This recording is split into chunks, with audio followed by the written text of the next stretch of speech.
क्षार पाणी तुम्ही पाहिल्यानंतर तुम्हाला असं वाटेल की मी कोकणातल्या कुठल्या तर समुद्राच्या किनाऱ्यावर आहे किंवा पश्चिम महाराष्ट्रातल्या कुठल्या तरी धरणावर आहे.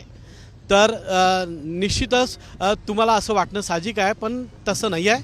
मी सध्या आहे सातारा जिल्ह्यातल्या मान तालुक्यातल्या आंधळी धरणात, जिथं अनेक वर्ष पाण्याचा थेंबही नव्हता. मात्र हा संपूर्ण परिसर आता पाण्याने व्यापलेला आहे आणि खरं तर इथं जलक्रांती झालेली आहे.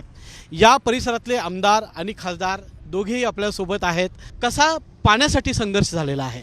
नाही, मुळातच माझ्या आयुष्यातला हा सगळ्यात आनंदाचा दिवस आहे की ज्या क्षणाची माझ्या तालुक्यातली जनता पिढ्यानपिढ्या वाट बघते आणि सामान्य कुटुंबातनं लोकसेवेमध्ये आलो, राजकारणामध्ये आलो.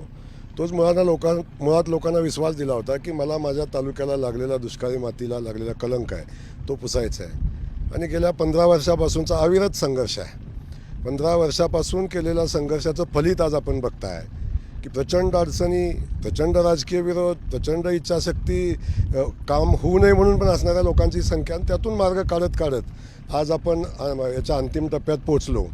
आणि आमच्या खटावमानच्या हक्काचं, शेतकरी बांधवांच्या हक्काचं, माता भगिनींच्या हक्काचं पाणी आज आमच्या तालुक्यात पोचलं. या तालुक्याचे नेते आदरणीय आमदार हे जयाभाऊंचं रक्त, जेवढं पाणी या धरणात दिसतं तेवढं रक्त या पाण्या आणण्यासाठी आटलेलं आहे. आणि प्रचंड ताकदीने, प्रचंड इच्छाशक्तीने आज ह्या आपण मान तालुक्यामध्ये एका धरणामध्ये पूर्ण पाण्यामध्ये आज आपण एक आनंदोत्सव साजरा करतोय. कॅमेरामन सचिन सावंत सोबत मी रणजित माझगावकर, साम TV.